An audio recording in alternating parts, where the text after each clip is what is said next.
رب اجعلني مقيم الصلاة ومن ذريتي ربنا وتقبل دعاء ربنا اغفر لي ولوالدي وللمؤمنين يوم يقوم الحساب.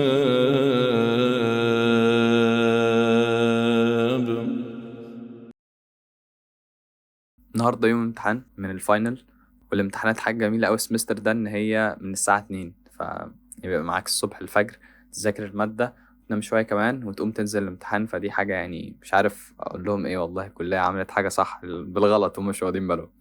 فدلوقتي صلينا الفجر، عملنا قهوتنا، فهنذاكر شويه كده مثلا لحد الساعه 9 او 10، وننام كده ساعتين، بعد كده نقوم ننزل نروح الامتحان. فحابب اوضح لكم بس نقطه النوم بعد المذاكره دي مهمه جدا، لان انت مخك بيخزن المعلومات وبيخزن حاجات تانية كتير. مخك بيحفظ معلومات انت متخيلش كمها عامل ازاي.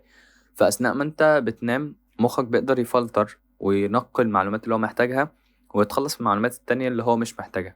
فمثلا على سبيل المثال وانت قاعد بتذاكر، وانت بتقلب مثلا بتتفرج على فيديو معين للشرح او حاجة زي كده، دكتور اتكلم وقال مثلا اي كلام خارج عن النص اللي هو كان بيتكلم فيه اللي هو السياق الدراسي، قال رحلة مثلا حصلت له او قال موقف حصل معاه وايا كان، كل المعلومات دي بتكون متسجلة. فخلينا انت مثال كده سريع عشان الموضوع يتضح. تخيل ان انت معاك شنطة زي دي، تمام؟ ده مخك، تمام؟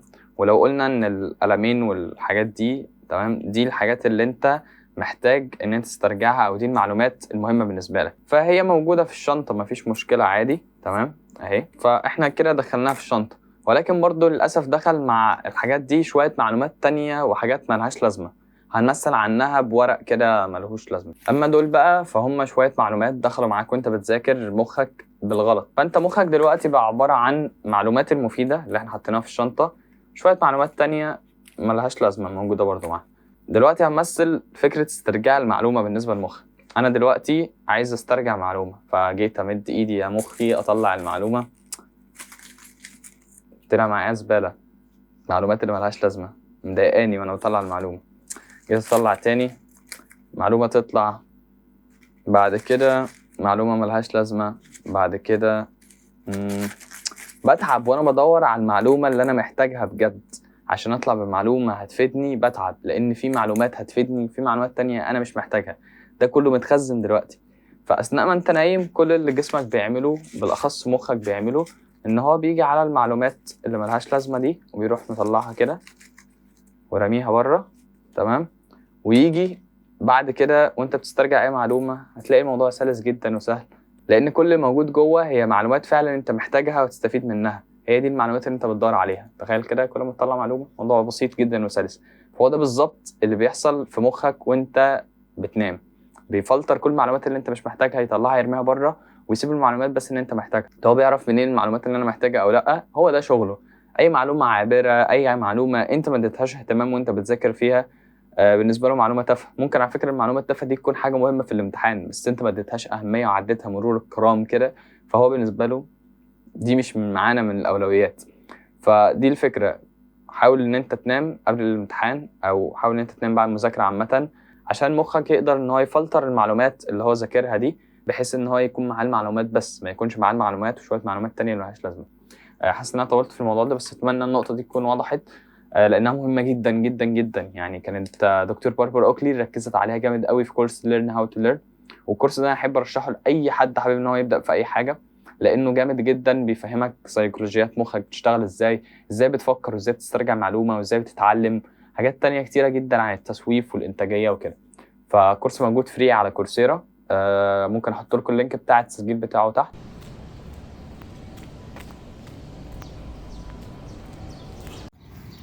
أذان الظهر بيأذن وأنا في الطريق، فهلحق أصلي بقى.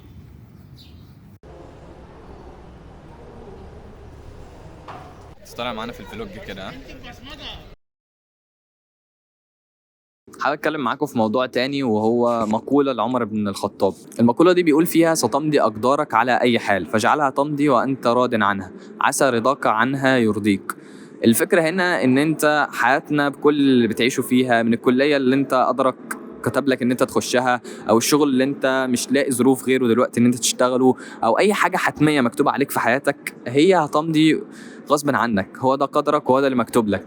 فتلاقي الواحد عايش حياته وهو قانت عن الحاجه دي ومش راضي عنها، ودايما زعلان ومتضايق وحاطط الموضوع ده هو صواب عينيه كده، ان هو دي مضايقاني وان الحاجه دي مش ده اللي انا عايزه ومش دي الحياه اللي انا نفسي فيها. فخلاص هو مصعب على نفسه الحياه وحزين في كل حاجه بيعملها بسبب ان ده قدره.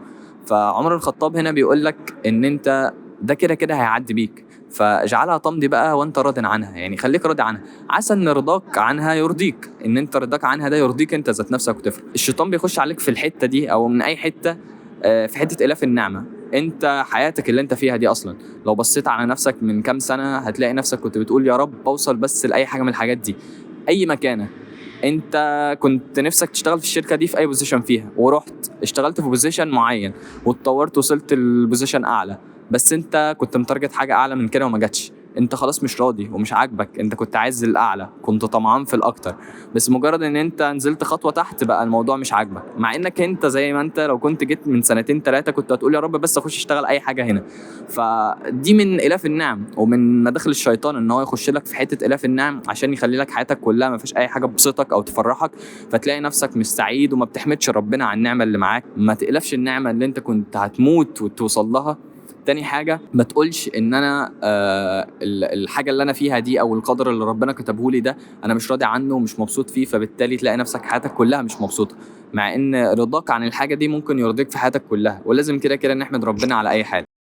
وبس كده نكون وصلنا لنهاية الفيديو، ولو استمتعت معايا متنساش تنزل تعمل لايك وسبسكرايب.